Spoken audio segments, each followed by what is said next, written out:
the process of consciousness in parenting mandates that the parent not hand over that prescription. And in order for the parent to not hand that over means that they have had to come to let go that prescription themselves. They've had to somehow deconstruct their own emotional legacies and find their own truth so that they can then unleash it in their child.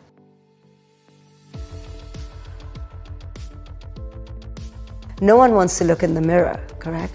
So now to be asked to look in the mirror in the most intimate, profound experience, relationship of your life is deeply ominous for a parent. It takes a lot of courage.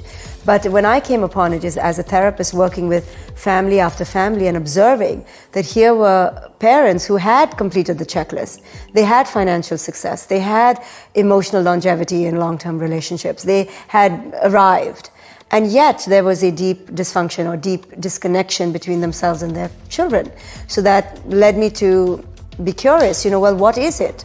If it isn't what we think it is, success, money, marriage, stability, maturity, then what is it?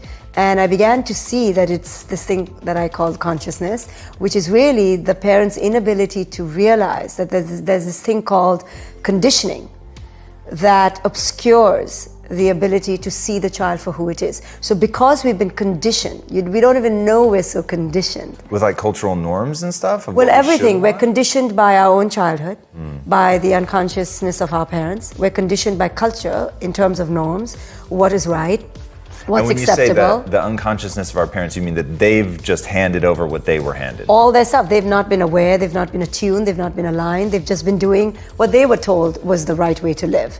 But what this does, this immediate placement of a way to be, obscures the ability for the child to develop their way, right?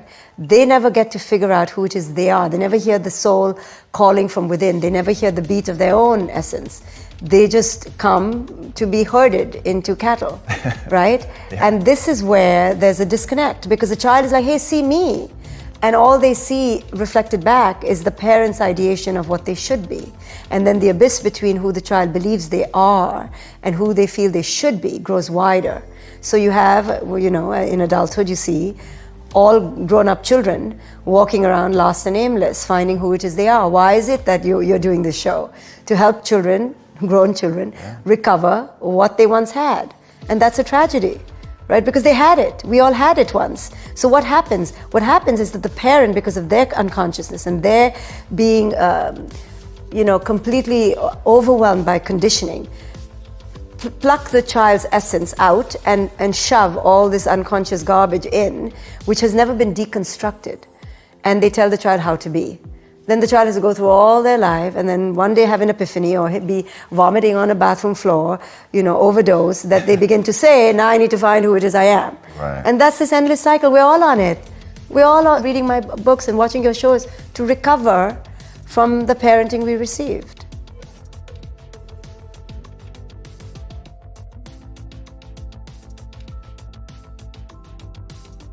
And the beauty of life, though, is that there is no line in stone. Most of it is in sand. And it's uncomfortable. Life is this eternal dance between the knowing and the not knowing, between the possessing and complete non-possession, between the doing and the non-doing. Isn't life constantly the art of this? No more do you see it, played out than in the parent-child relationship. The child is asking you, guide me, control me, I don't know how to do it. And you're like, yeah, I'll do it, I'll help you, I'll show you.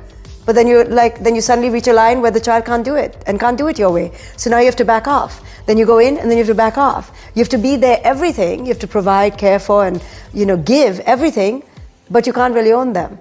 It's this constant dance between stepping into the doing and the ego of it and your role as a parent, to stepping completely out of it, to understanding that your children are here ultimately to be their own sovereign beings. So you can try and pretend and identify with the role, but ultimately they're their own person. So and then you back off. You go close and then you have to back off. And if you don't, and you ramrod into your child because you don't see the line, no parent sees the line. You missed the line. The line was like way back. You should have stopped way back 3 years ago, right? But you kept going. Then the kid will create something to push you away. They'll either slam the door, they'll create the defense, they'll move to China, they'll do something to go, okay, back off now. I need to find who it is I am. Or they will wallow in an addiction because they don't know where to go. Because you don't know your boundary, right, as a parent.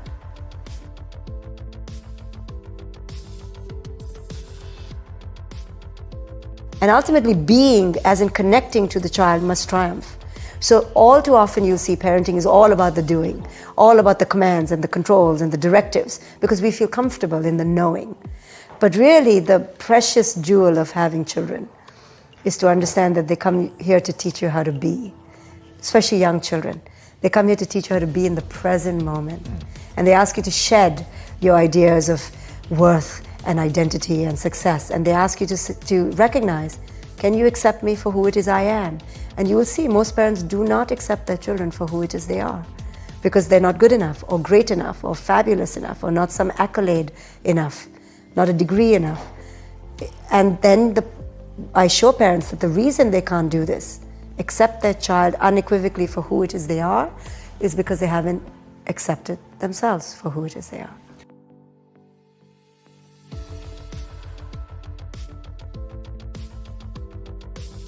So to your question, how do you develop the truest self? Well, most of us have been divorced from it. This is just the tragic truth. For the reasons I said, we've been given a prescription, we've been raised through a conditioned lens, not a lens that truly honors who it is we are.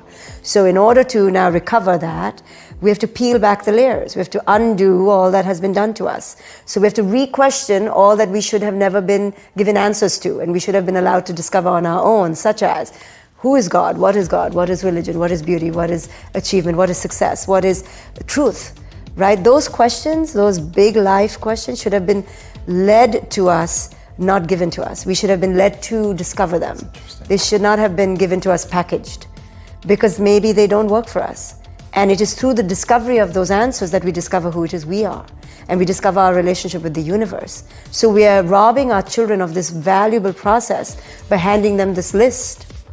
All we need to do really is just to guide them, and the most essential thing we need to do is discover those answers for ourselves and value the sovereign right to muddle and fumble and stumble and mess up. Because when we value it and see how much it's given us, we let our children suffer, we let our children fumble, because we know where it's going to take them, because we saw where it took us.